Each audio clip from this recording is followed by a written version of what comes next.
Hi, first graders. Today in reading, we're going to read a story called A Day of Joy, and it's on page 50 of your reading book. Okay, and we're going to do it the way we've been doing it. You're going to pause for each page and read it yourself, and then come back and we'll read it together. Okay, it's called A Day of Joy by Gail Fitzgerald. Go ahead and read it on your own. Okay, now let's read it together.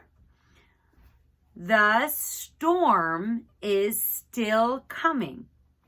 We have turned away from it 2 times.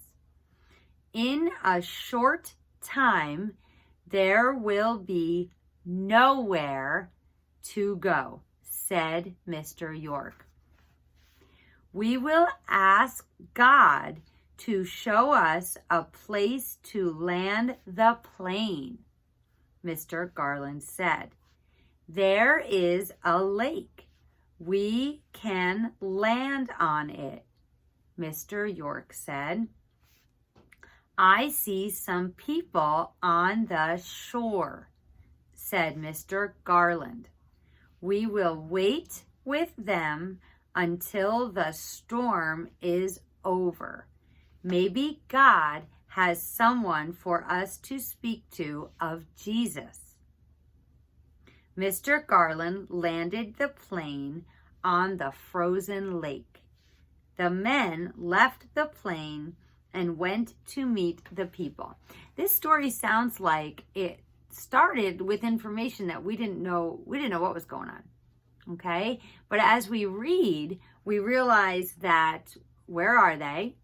They're in a plane, and what's the weather like?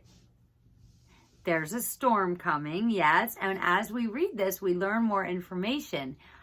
Some stories do that. They kind of drop you off in the middle of a thought, in the middle of a scene. And then as you read, you have to figure out the setting and what's going on. They don't just tell you. You have to infer, it's called. You have to figure it out. Okay, and it kind of makes you want to read more, because the first line, the storm is still coming, makes me want to know, well, what kind of storm and what's going on here, right? So we keep reading, and that's a good story. A good story pulls you in and makes you want to keep reading. Okay, so what do you think these men are? What do you think their job is? What do you think they're doing based on what we've read here? Okay, they said, we will ask God to show us a place to land the plane. Okay, so we know they're believers. And then in the fourth paragraph, it says, maybe God has someone for us to speak to of Jesus, about Jesus. Okay, so these men seem to me like they are missionaries, like they're flying a plane into an unknown place, and they want to talk to people about Jesus. That's what it seems like to me. They hopefully will have their prayers answered. Okay. There were people there. So let's see what happens. Okay. So go ahead and read the next page, pause, and then come back and we'll read it together. Okay. Let's read it together. A man led Mr. Garland and Mr. York to his home.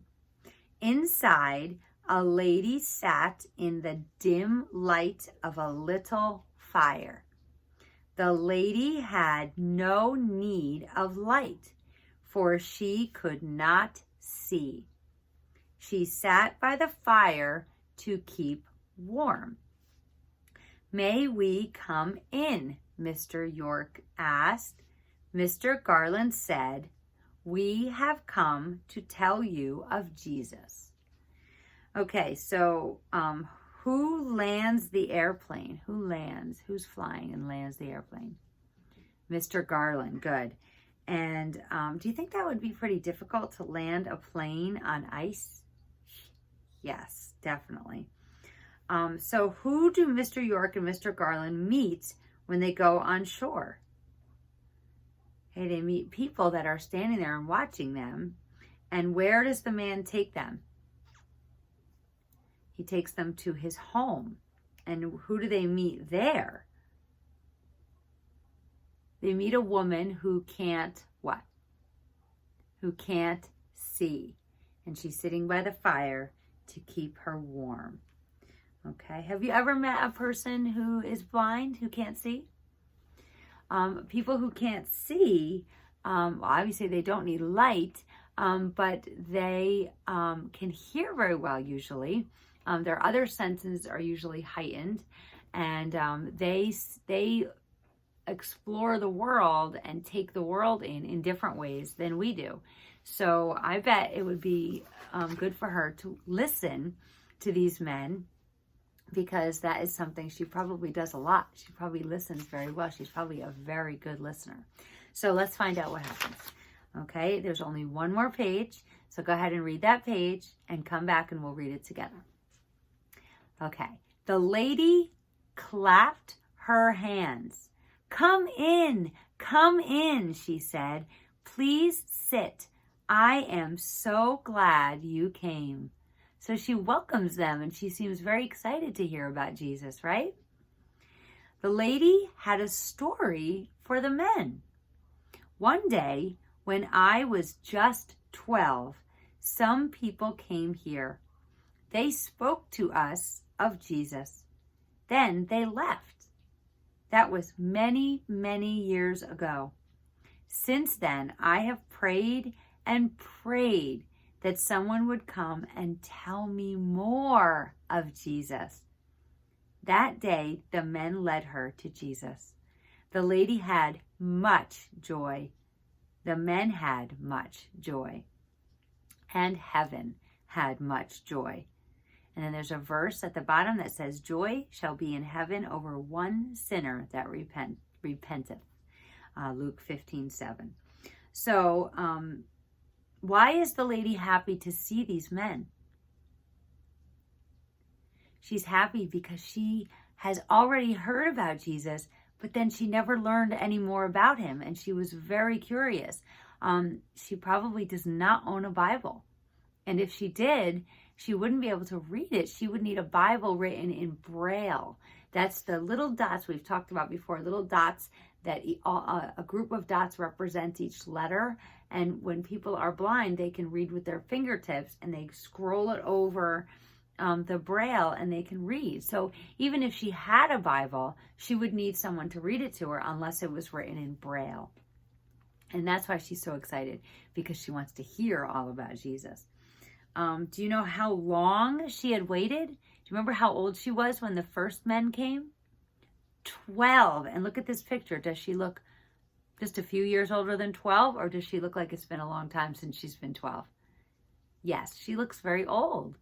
And she's been waiting all this time, because when those first people talked to her about Jesus, it touched her heart in such a way that she couldn't wait for someone else to come and tell her more.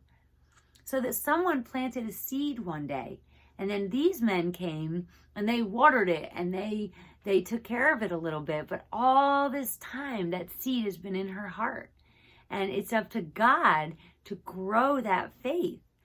But she's been waiting for God to send somebody to tell her more.